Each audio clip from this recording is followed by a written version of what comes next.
The gentle hum of a vacuum cleaner filled the enormous living room of the Wellington mansion. Eliza Johnson moved carefully around priceless furniture, her practiced hands guiding the machine over imported rugs. At 42, she carried herself with quiet dignity, her uniform pressed and neat despite having already worked 6 hours. The Wellington estate sat on 5 acres overlooking the city. Floor-to-ceiling windows captured views worth millions, though Eliza hardly noticed anymore after 15 years of cleaning them. She knew every corner of this house better than its owner did. "Mom, should I dust the piano room next?" Eliza looked up to see her daughter Jasmine standing in the doorway. At 17, the girl was all long limbs and watchful eyes. She wore her curly hair pulled back in a simple ponytail, her movements precise and thoughtful. "Yes, honey, and remember to use the special cloth for the piano itself." Jasmine nodded and disappeared down the hallway. Eliza sighed, feeling that familiar mix of pride and worry. School was out for summer break, and Jasmine had insisted on helping instead of taking a different summer job. "We can finish faster if I help," she'd said. "Then we can have more time together at home." The truth that neither mentioned was that they needed the money.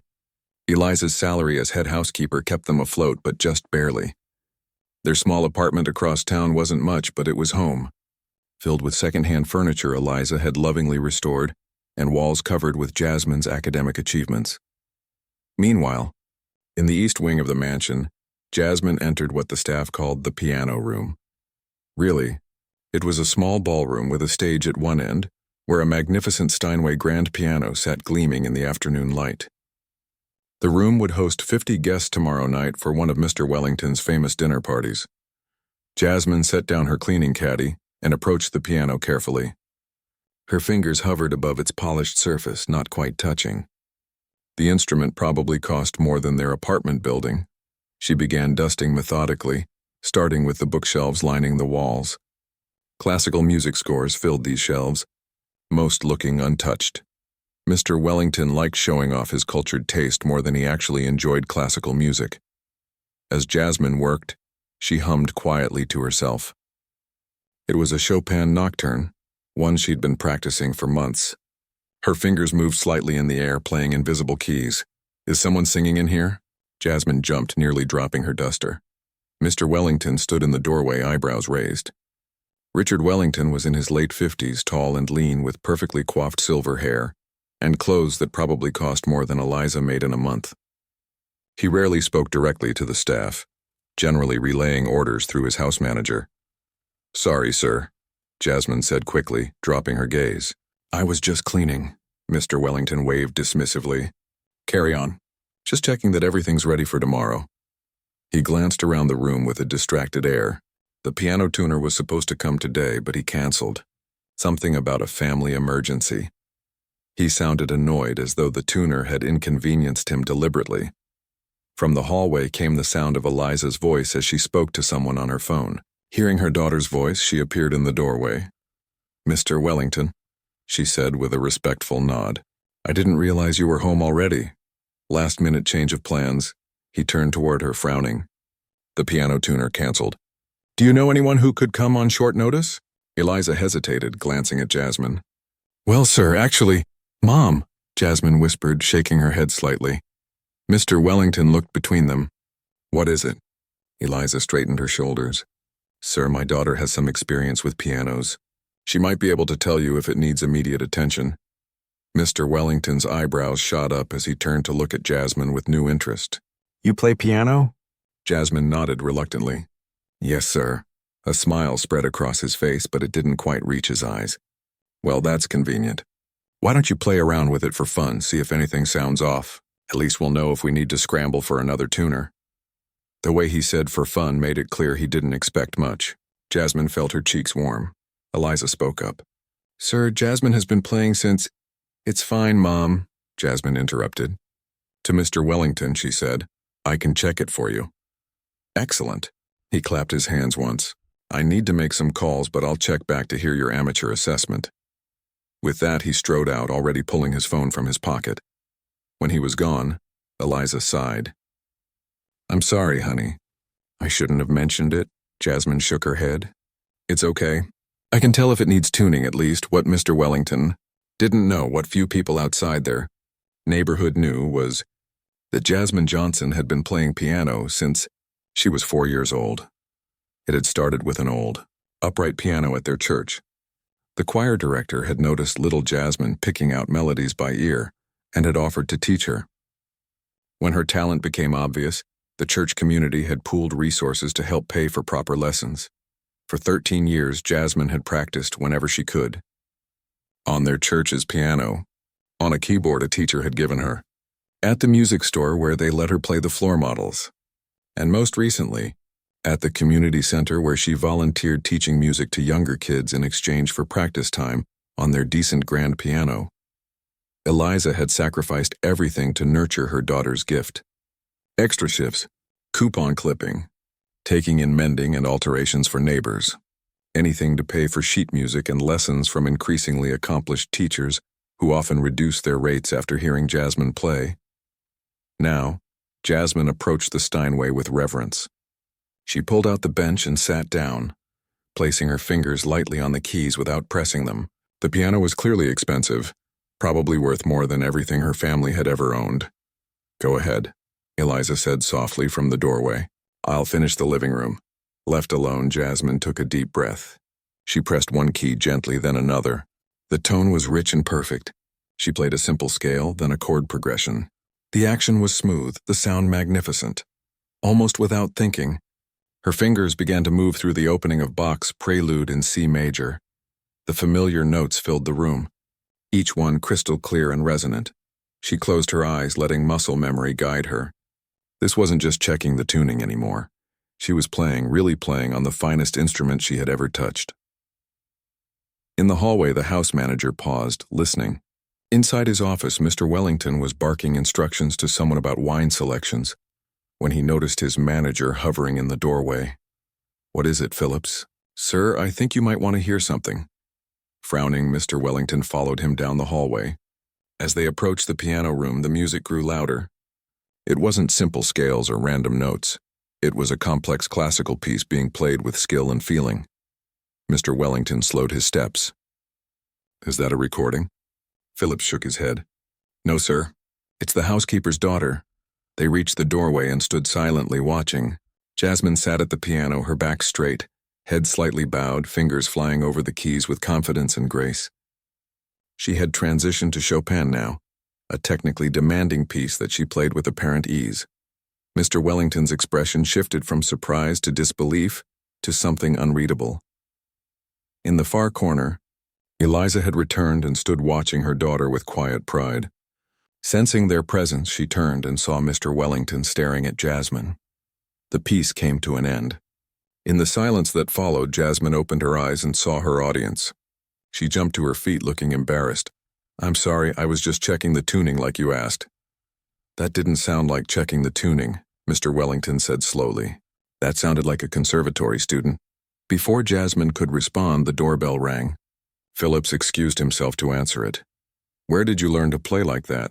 Mr. Wellington asked, his voice holding genuine curiosity now. Jasmine glanced at her mother. "Just lessons over the years." "Nothing fancy." "Nothing fancy," he repeated. "Young lady, I've paid for private recitals that weren't played that well." Phillips returned to the doorway. "Sir, Madame Beaumont has arrived early. She says her hotel room wasn't ready." Mr. Wellington's eyes widened. "Beaumont is here now?" He straightened his tie nervously. "Show her in, of course." A moment later, an elegant older woman with steel-gray hair cut in a stylish bob entered the room. She wore a simple but obviously expensive black pantsuit and carried herself with natural authority. "Richard, darling," she said with a slight French accent, air-kissing both his cheeks. "I hope you don't mind the early arrival." "Claudette." "Not at all, what an honor," he gushed. "You remember Phillips? And this is Eliza Johnson, my housekeeper. And her daughter?" He paused, realizing he didn't know Jasmine's name. "Jasmine," Eliza supplied quietly. "Yes, Jasmine," Mr. Wellington continued, "who it seems is quite the piano player." Madame Beaumont's eyes lit with interest. "Is she? How wonderful." What no one had mentioned to Jasmine was that Claudette Beaumont wasn't just any dinner guest. She was one of the most respected conductors in Europe, the artistic director of the Paris Symphony Orchestra, and a legendary talent scout. Mr. Wellington suddenly had an idea. His earlier dismissiveness vanished as he saw an opportunity. Jasmine was just demonstrating her skills. Perhaps she wouldn't mind playing something for Madame Beaumont. All eyes turned to Jasmine, who stood frozen beside the piano, suddenly aware of just how much had changed in the past 5 minutes. The room fell silent as all eyes turned to Jasmine. Her heart pounded in her chest. She had never played for someone like Madame Beaumont before, a world-famous conductor whose opinions could make or break professional musicians' careers. I don't know if I should," Jasmine said softly, looking at her mother. The confidence she had felt moments ago while playing alone had vanished. Eliza moved closer to her daughter, placing a gentle hand on her shoulder. "You don't have to, honey," she whispered. Mr. Wellington looked disappointed. "Come now, it's just a bit of fun. You played beautifully a moment ago." Madame Beaumont studied Jasmine with kind but perceptive eyes. "Perhaps I've interrupted a private moment. Please don't feel pressured on my account." Something in the older woman's voice, a genuine respect that Mr. Wellington's request had lacked, made Jasmine reconsider. She straightened her shoulders slightly. "What would you like to hear?" she asked Madame Beaumont directly. The conductor smiled. "Whatever you feel most comfortable sharing." Jasmine nodded and returned to the piano bench. She took a deep breath, placed her hands on the keys, and began to play Debussy's Clair de Lune. The gentle, flowing notes filled the room. Jasmine closed her eyes, letting the music speak through her fingers. She'd practiced this piece for months, working on each phrase until it felt like breathing. On this magnificent piano, the sound was richer than she'd ever heard it. As she played, memories washed over her. Learning on the old upright at church, her mother working overtime to buy her first keyboard, the kind teacher who'd recognized her talent and reduced her lesson fees. Hours practicing at the community center while her mother waited, always patient, always believing in her. The music swelled, growing more complex. Jasmine's hands moved with increasing confidence, drawing out both power and delicacy from the instrument. She wasn't performing anymore. She was telling her story through Debussy's notes. Across the room, Eliza watched with tears in her eyes. Seeing her daughter play on this magnificent piano in this grand house, it was everything she had sacrificed for. All those extra shifts, all those careful budgets, all those nights helping Jasmine practice when they were both exhausted. Mr. Wellington stood with his mouth slightly open, his earlier condescension replaced with genuine surprise. He glanced at Madame Beaumont, whose eyes were closed as she listened, her expression one of deep appreciation. As Jasmine reached the piece's final section, her fingers danced through the gentle cascade of notes, each one clear and perfect. The final chord lingered in the air, and then silence fell over the room. Madame Beaumont was the first to speak. "Magnifique," she said softly. Then she began to applaud, her eyes bright with emotion. Mr. Wellington quickly joined in, clapping enthusiastically. "Extraordinary. Absolutely extraordinary," he exclaimed as though he'd discovered her himself. Jasmine opened her eyes, her cheeks warm with a mixture of embarrassment and pride. She looked to her mother, who smiled through her tears. "Where did you study?" Madame Beaumont asked, approaching the piano. I've had teachers," Jasmine explained. "Ms. Reynolds at church first, then Mr. Chen from the community college. For the last 3 years, I've been taking lessons from Mrs. Wilson. She used to play with the City Symphony before she retired."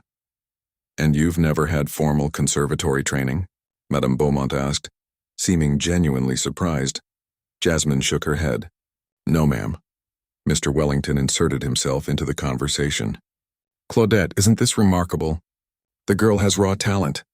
He spoke as if Jasmine weren't present, his tone suggesting he'd made some sort of discovery. Madame Beaumont ignored him, keeping her attention on Jasmine. "May I ask how old you are?" 17, Jasmine replied.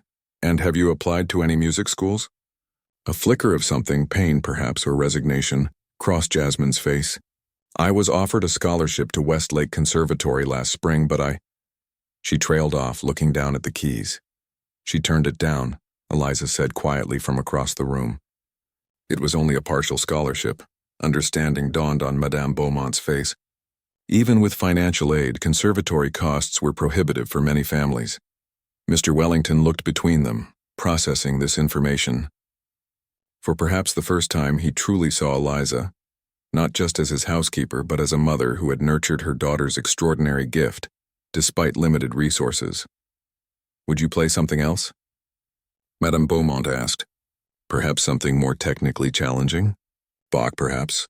Jasmine nodded and began the first movement of Bach's Italian concerto. Her fingers moved with precision through the complex counterpoint. This piece was more demanding, requiring perfect control and timing. As she played, Phillips returned to the doorway. Behind him stood a young man in a chef's uniform, looking concerned about interrupting. Phillips held up his hand, signaling him to wait. Even the normally proper house manager was caught up in the music. Jasmine hit a wrong note and faltered momentarily. She grimaced but continued, working through the difficult passage. Don't worry about mistakes, Madame Beaumont called softly. Feel the structure. Encouraged, Jasmine regained her confidence. Her playing became more fluid, more expressive. When she finished, the applause was even more enthusiastic than before. Remarkable control, Madame Beaumont said, especially considering you're playing on an instrument you're not familiar with. Mr. Wellington finally noticed Phillips and the chef waiting at the door. Yes, what is it? He asked impatiently. Chef needs to confirm the menu changes for tomorrow, sir, Phillips explained. Fine, fine. Mr. Wellington waved his hand dismissively. To Madame Beaumont, he said, Claudette, let me show you to your room. You must be tired after your flight. Before leaving, Madame Beaumont approached Jasmine one more time. Thank you for sharing your gift, she said warmly. She reached into her purse and pulled out a business card, handing it to Jasmine. Perhaps we could speak more about your future. I have some connections at several conservatories. Jasmine took the card with trembling fingers. Thank you, ma'am. After the guests had left the room, Eliza rushed to her daughter's side. Baby, you were amazing, she whispered, hugging Jasmine tightly. I messed up that Bach piece, Jasmine said, but she was smiling. Nobody cared about that. Did you see their faces? Eliza pulled back to look at her daughter. And Madame Beaumont gave you her card. Jasmine looked down at the elegant business card in her hand. Do you think she meant it? About helping me? Of course she did, Eliza said firmly. Why wouldn't she? You're brilliant, Jasmine. The sound of someone clearing their throat made them both turn. Phillips stood in the doorway again. Mrs. Johnson, he said formally, Mr. Wellington would like to see you in his office when you have a moment. His eyes flickered to Jasmine. Both of you? Eliza's expression grew cautious. Is something wrong? Not at all, Phillips assured her. Quite the opposite, I believe. For the first time in the 15 years she'd worked there, Eliza saw Phillips smile. I think Mr. Wellington has just realized what a treasure has been right under his nose. Mother and daughter exchanged nervous glances. We should finish cleaning first, Eliza said. Years of service had taught her to put work before personal matters. Mr. Wellington was quite clear that this takes precedence. Phillips insisted gently. I'll have Thomas finish the ballroom. As they followed Phillips through the mansion's grand hallways, Jasmine clutched her mother's hand. What do you think he wants? I don't know, honey, Eliza replied honestly. But whatever it is, we'll handle it together. They arrived at a heavy wooden door. Phillips knocked and then opened it, gesturing for them to enter. Mr. Wellington's office was an impressive room lined with books and expensive art. He sat behind a massive desk made of polished mahogany, looking at something on his computer. When they entered, he stood. Ah, Eliza, Jasmine, he said, as if he'd known Jasmine's name all along. Please sit down. He indicated 2 leather chairs across from his desk. They sat. Jasmine perched on the edge of her seat. Eliza sitting straight-backed and proper as she always did in her employer's presence. Mr. Wellington leaned forward, his hands clasped on his desk. For once, he seemed to be struggling for words. I must say, he began, I've had quite a revelation today. He looked directly at Jasmine. You have an extraordinary talent, young lady. Absolutely extraordinary. Thank you. Sir? Jasmine said quietly. Mr. Wellington turned to Eliza. And you, Eliza. 15 years you've worked for me. And I had no idea your daughter was a prodigy. Eliza nodded but said nothing. Madame Beaumont is quite impressed, he continued. And she's not easily impressed, believe me. She thinks you have potential for a significant career in music. The telephone on his desk rang. Mr. Wellington glanced at it but didn't answer. For perhaps the first time ever, Eliza saw him ignore a call. I'd like to make you both a proposition, he said, looking between mother and daughter. Jasmine and Eliza sat perfectly still in the leather chairs, waiting for Mr. Wellington to continue. The office was quiet except for the ticking of an antique clock on the bookshelf. Sunlight streamed through tall windows, illuminating dust particles floating in the air. Mr. Wellington leaned back in his chair, studying them both. "I understand you were offered a scholarship to Westlake Conservatory," he said to Jasmine. "Yes, sir," Jasmine replied. "A partial one, and you turned it down because—" He let the question hang in the air. Jasmine glanced at her mother before answering. "Even with the scholarship, we couldn't afford it. The living expenses in that city are too high, and there would still be costs for books, materials, proper concert attire."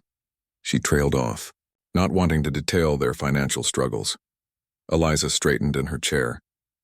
"We made the decision together," she said firmly. "Jasmine will apply to the State University music program next year. Their fees are more reasonable." Mr. Wellington nodded slowly.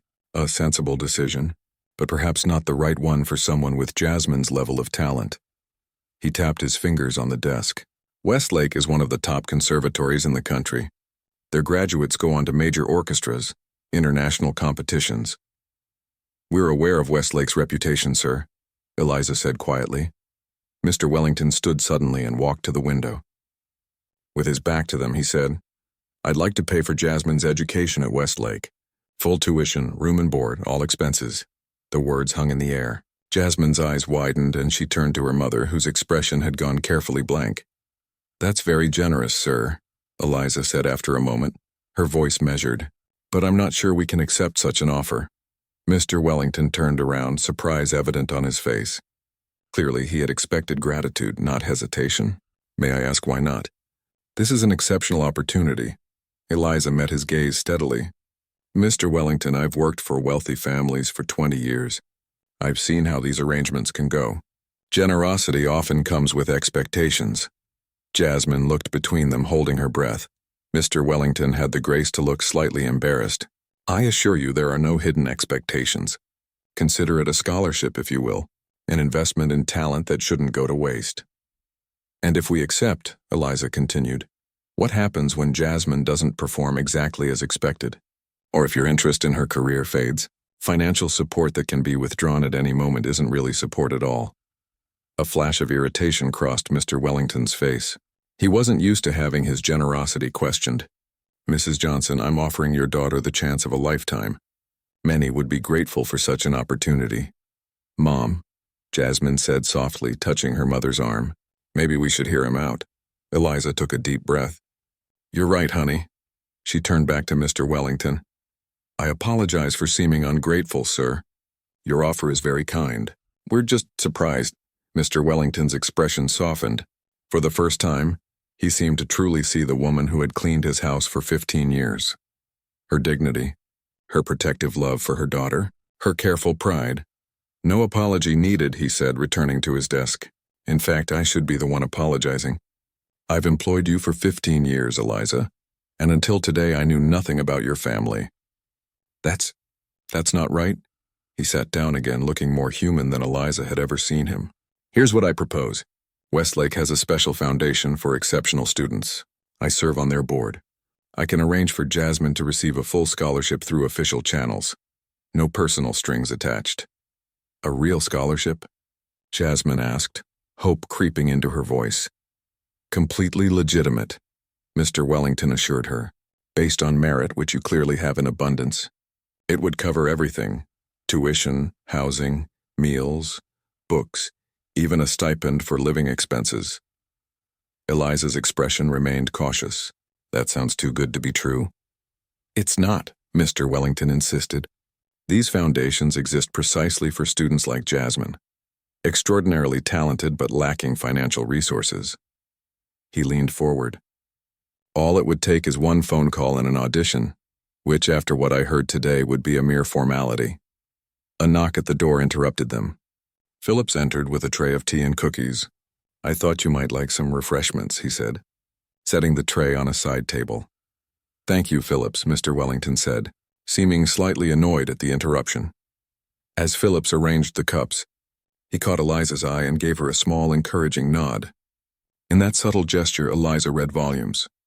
Phillips, who had worked for Mr. Wellington even longer than she had, seemed to be signaling that this offer might be genuine. After Phillips left, Mr. Wellington poured tea for all of them. This simple act, serving as housekeeper instead of being served by her, marked a significant shift in their relationship. "There's something else," he said, handing them each a cup. "Madame Beaumont has offered to personally mentor Jasmine." Jasmine nearly spilled her tea. "What, really?" Mr. Wellington nodded, smiling at her reaction. "She was quite taken with your playing. She said, and I quote, 'This young woman has what cannot be taught.' Coming from Claudette Beaumont, that's high praise indeed." "I don't understand," Eliza said slowly. "Why would someone like Madame Beaumont take an interest in Jasmine? She must meet talented musicians all the time." "True talent is rarer than you might think," Mr. Wellington replied. "Even at the highest levels of classical music. What Jasmine has, that combination of technical skill and emotional depth, that's special." He took a sip of his tea. "Besides, Claudette has always had a soft spot for promising musicians from unconventional backgrounds. She herself came from a small village in France, the daughter of a baker." Jasmine sat very still, her tea untouched, trying to process everything. Just this morning, she had been dusting furniture in this mansion. Now, a world-famous conductor wanted to mentor her, and a billionaire was offering to fund her education at an elite conservatory. "I don't know what to say," she whispered. "Say yes," Mr. Wellington urged. Eliza placed her cup carefully on the saucer. "We need time to think about this, sir. It's a lot to take in." Mr. Wellington looked like he wanted to argue but thought better of it. "Of course. Take all the time you need." He glanced at his watch. "Though I should mention that Madame Beaumont will only be in town for 3 days. Jasmine looked at her mother pleadingly. Eliza reached over and squeezed her daughter's hand. "We'll discuss it tonight, honey," she promised. Mr. Wellington stood, signaling that the meeting was over. "One more thing," he said as they rose to leave. "Jasmine, would you consider playing at my dinner party tomorrow night? Madame Beaumont suggested it, and I think my guests would be quite impressed. I would pay you, of course, the same fee I was going to pay the professional pianist I had booked." Jasmine's eyes widened. "Play at your party? In front of all those people?" "Just a piece or two," Mr. Wellington said. "Think of it as practice for your conservatory audition." Before Jasmine could respond, Eliza spoke up.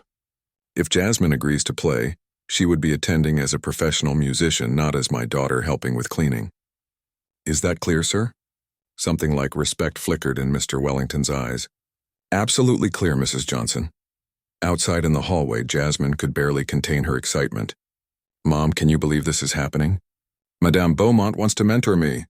Eliza smiled at her daughter's joy, but her eyes remained thoughtful. "It's amazing, honey. But let's take this one step at a time, okay?" As they walked back toward the main part of the house, they passed the piano room again. Jasmine paused in the doorway, looking at the gleaming Steinway with new eyes. No longer just an expensive object to dust carefully, but an instrument that had changed the course of her life in a single afternoon. "Can I practice a bit more before we go home?" she asked her mother. "If I'm going to play at the party tomorrow, I want to be prepared." Eliza checked her watch. 1 hour, she said. "Then we need to head home and really talk this through." Jasmine nodded and walked to the piano. As her fingers touched the keys, she felt different somehow, more confident, more purposeful. The music that flowed from her hands seemed to contain all the hope and possibility of this extraordinary day. From the doorway, Eliza watched her daughter with a mixture of pride and concern. Mr. Wellington's offer seemed too good to be true. In her experience, rich people's generosity often came with invisible strings attached. Yet the opportunity for Jasmine was undeniable. As the beautiful music filled the room, Eliza made a silent promise to herself and to her daughter. Whatever came next, she would make sure that Jasmine's remarkable gift remained exactly that. A gift, not a burden. A source of joy, not obligation. No matter what Mr. Wellington or Madame Beaumont had planned, Jasmine's talent belonged to Jasmine alone. The evening of Mr. Wellington's dinner party arrived with a buzz of activity throughout the mansion. Catering staff hurried through hallways carrying silver trays. Florists arranged elaborate centerpieces. Lighting technicians adjusted the crystal chandeliers to cast a perfect glow. In a small guest room that had been converted into a temporary dressing area, Jasmine sat before a mirror, hardly recognizing herself. She wore a simple but elegant black dress that Mr. Wellington had sent over that morning. Proper concert attire, the note had said. Her mother stood behind her, carefully arranging her hair. "You look beautiful, honey," Eliza said, meeting her daughter's eyes in the mirror. "I'm so nervous," Jasmine whispered. Her hands trembled slightly as she touched the necklace her grandmother had given her years ago, a small gold music note on a delicate chain. It was the only piece of jewelry she owned, but tonight it seemed perfect. "That's normal," Eliza assured her. But remember, you've been playing these pieces for years. You know them by heart?" Jasmine nodded, trying to calm her racing thoughts. After their conversation with Mr. Wellington yesterday, she and her mother had stayed up late into the night discussing his offer. Eliza had been cautious, pointing out all the potential complications. But Jasmine had been unable to hide her excitement. "It's Westlake, Mom," she had said, "and Madame Beaumont. This is everything we've dreamed about." In the end, they had agreed that Jasmine would play at tonight's party and meet with Madame Beaumont tomorrow to discuss mentorship. The scholarship offer needed more consideration. Eliza wanted everything in writing before making any decisions. A knock at the door interrupted their thoughts. Phillips entered, looking unusually approving as he took in Jasmine's transformation. "The guests have begun to arrive," he said. "Mr. Wellington suggests you might want to play something brief in about 15 minutes and then the main performance after dinner." Jasmine's heart raced. 15 minutes? "I thought it would be later. Just a short piece to welcome the guests," Phillips assured her. "Nothing too demanding." After Phillips left, Eliza took her daughter's hands. "Listen to me, Jasmine. No matter what happens tonight, I am so proud of you. This is your moment. Enjoy it." Jasmine squeezed her mother's hands. "Will you stay where I can see you?" "Front row," Eliza promised. As they walked toward the ballroom, Jasmine could hear the hum of conversation growing louder. The mansion's grand entry hall was filled with elegantly dressed people, holding champagne flutes and exchanging air kisses. Most of them didn't even glance at Jasmine and Eliza as they passed. At the entrance to the ballroom, Mr. Wellington was greeting an older couple. When he spotted Jasmine, he waved her over. "Ah, here she is now," he said with a broad smile. "Judge and Mrs. Harrison, this is our pianist for this evening." "Jasmine Johnson." The couple looked surprised, their eyes taking in Jasmine's youth. "Jasmine is a prodigy," Mr. Wellington continued as if they were old friends. "Madame Beaumont herself has taken an interest in her career." "Is that so?" Judge Harrison said, raising an eyebrow. "Well, we look forward to your performance, young lady." Jasmine nodded politely, not knowing what to say. It felt strange to be introduced as a featured performer rather than as the housekeeper's daughter. Mr. Wellington guided her toward the piano, his hand hovering near her elbow, but not quite touching it. "Just a brief piece now, something light," he murmured. "Save the impressive work for after dinner." The Steinway Grand stood on a slightly raised platform at one end of the ballroom. As Jasmine approached it, conversations began to quiet. People turned to watch her, curious expressions on their faces. Jasmine sat at the bench, adjusting it slightly. She caught sight of her mother standing at the side of the room, giving her an encouraging smile. Taking a deep breath, she placed her fingers on the keys and began to play Mozart's Rondo alla Turca, lively and recognizable, but still showcasing technical skill. As the familiar melody filled the room, Jasmine felt her nervousness begin to fade. The piano responded perfectly to her touch, and the acoustics of the ballroom were excellent. She found herself smiling as she played, enjoying the brightness of the piece. When she finished, there was enthusiastic applause. Several guests approached the piano to compliment her. An older woman with diamonds sparkling at her throat asked if Jasmine had studied in Europe. A man with a British accent inquired about her favorite composers. Jasmine answered politely, trying to sound confident despite feeling out of place in this world of wealth and privilege. She noticed several people glancing curiously between her and Eliza, clearly making the connection. Madame Beaumont arrived during dinner, making a grand entrance that drew all eyes. She greeted Mr. Wellington with her customary air kisses, then made her way directly to where Jasmine sat at a small table near the piano. "My dear," she said warmly, taking the seat beside her. "I have been thinking about your playing since yesterday. Such emotion, such control." She leaned closer, lowering her voice. "And to develop such technique without the advantages of a conservatory education, that shows exceptional dedication." "Thank you." "Ma'am?" Jasmine said, feeling both flattered and intimidated. We must talk more tomorrow, Madame Beaumont continued. I have many thoughts about your future. She glanced around the room.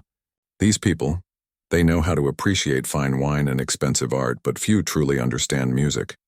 Tonight, play for yourself, not for them. After dinner, the guests moved back into the ballroom for Jasmine's main performance. Mr. Wellington stood in the center of the room, tapping a spoon against his crystal glass to gain attention. Ladies and gentlemen, he announced, it is my great pleasure to present a remarkable young talent. Some of you may know her mother, Eliza Johnson, who has worked in my household for many years. He gestured toward Eliza, who stood straight-backed near the wall, her face carefully neutral. A murmur ran through the crowd. Jasmine saw several people exchanging glances, whispering behind their hands. What you may not know, Mr. Wellington continued, is that her daughter Jasmine is one of the most gifted pianists I have ever encountered.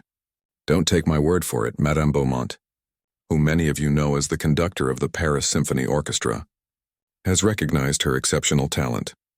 Madame Beaumont nodded regally from her seat of honor. So please, Mr. Wellington concluded, enjoy the extraordinary gift of music from a young woman I believe we'll all be hearing much more from in years to come. As applause filled the room, Jasmine took her place at the piano. She arranged her dress carefully, positioned her hands, and then looked up to find her mother's eyes one more time. Eliza gave her a small nod, and Jasmine began to play Chopin's Ballade No. 1 in G minor. It was the most challenging piece in her repertoire, full of emotional contrasts and technical difficulties. But tonight, on this perfect instrument in this perfect acoustic space, she felt ready for it. The opening notes were gentle, almost questioning. Jasmine leaned into the music, letting it build gradually. As the piece grew more complex, her fingers danced over the keys with increasing confidence and passion. She was aware of the absolute silence in the room, of all eyes upon her. But rather than feeling nervous, she felt powerful. For these minutes, she controlled the emotional journey of every person present, from the billionaire, host to the celebrity conductor to the wealthy, judges and lawyers and business executives who had never noticed her before tonight. When she reached the thunderous finale, her hands moved with lightning speed and absolute precision. The final chords resonated throughout the ballroom, and then there was silence. For 3 heartbeats, no one moved or made a sound. Then the room erupted in applause. People rose to their feet, their faces showing genuine amazement. Madame Beaumont was the first standing, her elegant hands clapping with enthusiasm, her eyes bright with approval. Mr. Wellington looked stunned, as if he hadn't truly believed Jasmine could deliver such a performance. He clapped mechanically at first, then with increasing vigor as he took in the reaction of his guests. But Jasmine wasn't looking at him or at Madame Beaumont, or at any of the applauding socialites. Her eyes sought and found her mother, who stood with tears streaming down her face, her hands clasped over her heart. In that moment, everything else faded away. Not the scholarship offer, not the mentorship possibility, not the admiration of wealthy strangers. None of it mattered as much as the pride and love shining in her mother's eyes. Jasmine rose from the piano bench and gave a small bow. The applause continued, growing louder. Several guests approached the piano with exclamations of praise. Business cards were pressed into her hands. Questions about her training and future plans came from all directions. Through it all, Jasmine maintained a polite smile, answering briefly, her eyes frequently returning to her mother. She felt strangely calm now, centered in a way she hadn't expected. Whatever came next, Westlake, Madame Beaumont, Mr. Wellington's patronage, she would face it on her own terms. She had proven herself tonight, not just to this room full of privileged people, but to herself. And that, Jasmine realized, might be the most important victory of all. 3 years later, Jasmine stood backstage at Carnegie Hall, her heart pounding against her ribs. Through a small gap in the curtains, she could see the magnificent auditorium, filling with people dressed in their finest. Crystal chandeliers cast a warm glow over red velvet seats and gilded balconies.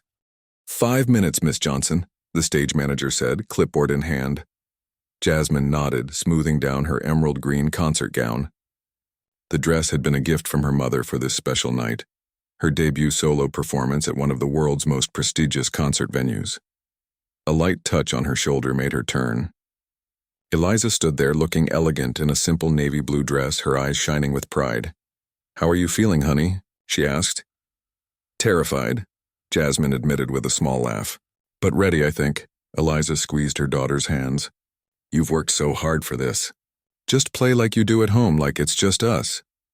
Home was different now, a modest but comfortable apartment near Westlake Conservatory. After the night of Mr. Wellington's dinner party, their lives had changed dramatically. Though not exactly in the way the billionaire had planned, Madame Beaumont had indeed become Jasmine's mentor. But she had advised against accepting Mr. Wellington's personal scholarship offer. "There are other ways," she had told them during a private meeting the day after the party. "Ways that will preserve your dignity and independence." With Madame Beaumont's recommendation, Jasmine had reapplied to Westlake and received a full merit scholarship from the school's general foundation. No strings attached, no single patron holding the purse strings.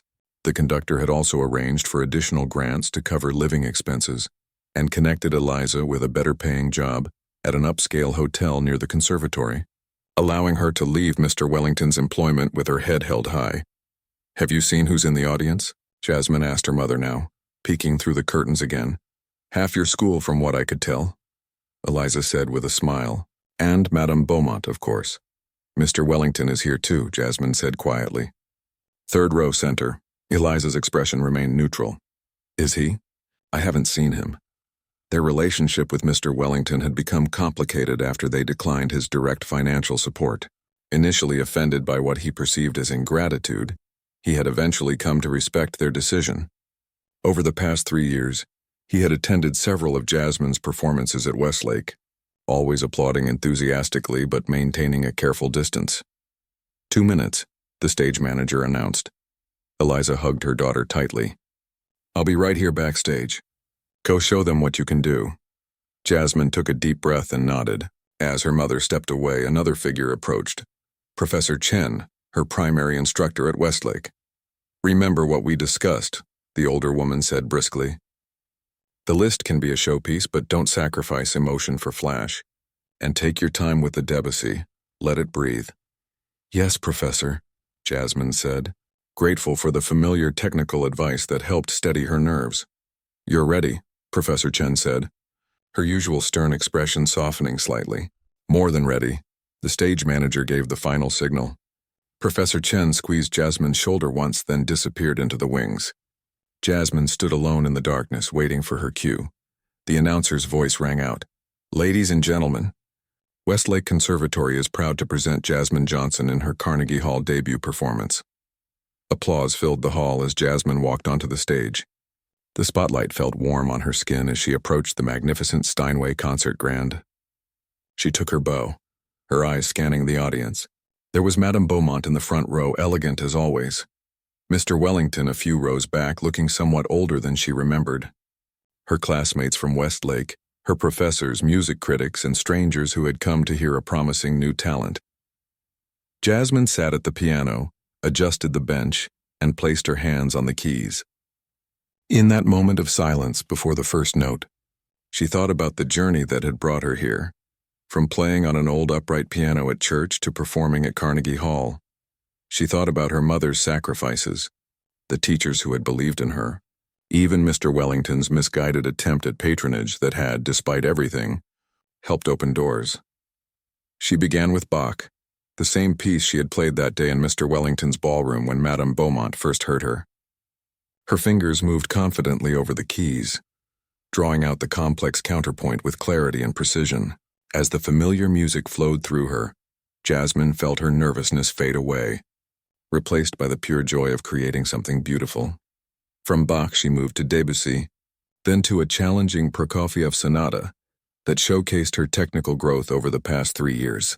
She closed the first half of her program with Chopin's Ballade No. 1, a nod to that pivotal night at the Wellington mansion.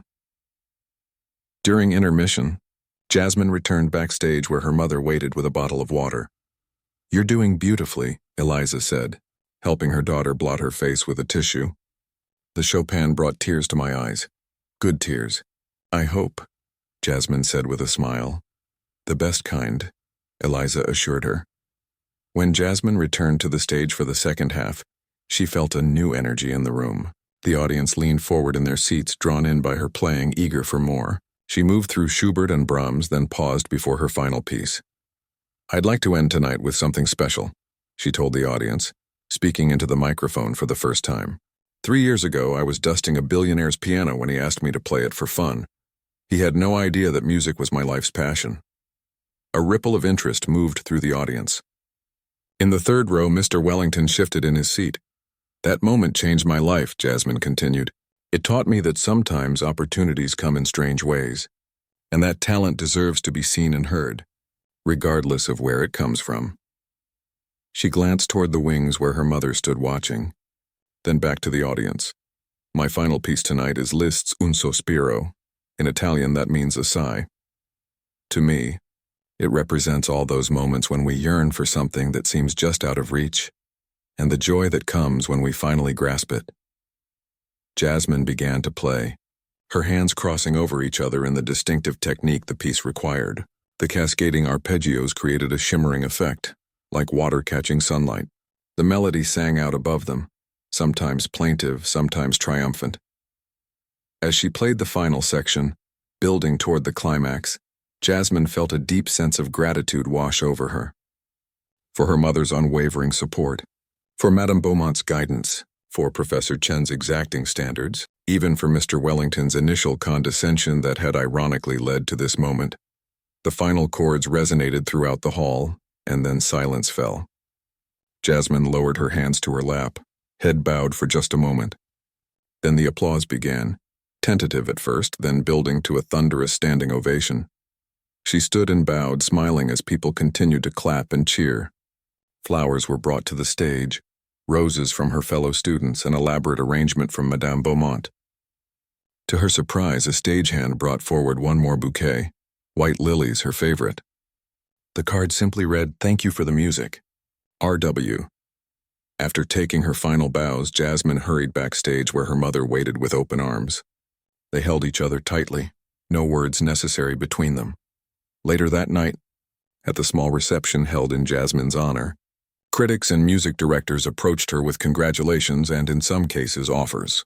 A recording company expressed interest in her interpretations of Chopin. The director of a prestigious summer festival in Italy invited her to perform. Through it all, Eliza stayed by her daughter's side, quietly proud but watchful, making sure Jasmine wasn't overwhelmed. Toward the end of the evening, Mr. Wellington approached them. He looked less commanding than he had in his own mansion, somehow smaller in this setting where talent, not wealth, determined one's status. "Congratulations, Jasmine," he said, extending his hand. "A remarkable performance." "Thank you, Mr. Wellington," she replied, shaking his hand firmly. He nodded to Eliza. "Mrs. Johnson, you must be very proud." "I am," she said simply. An awkward silence fell between them. Finally, Mr. Wellington cleared his throat. "I want to thank you both," he said, his voice more sincere than they had ever heard it. "You taught me something important about making assumptions, about seeing people for who they truly are." Jasmine and Eliza exchanged glances, surprised by his candor. "Your decision to decline my offer and make your own way, that was the right one," he continued. "You've achieved this success on your own terms. That makes it all the more meaningful." Before either could respond, he gave a small nod and moved away, soon lost in the crowd of well-wishers. Mother and daughter looked at each other and smiled. No words were needed. They had come a long way from dusting pianos and living paycheck to paycheck. But the most valuable thing between them remained unchanged: their belief in each other and in the power of Jasmine's gift to open doors that once seemed forever closed.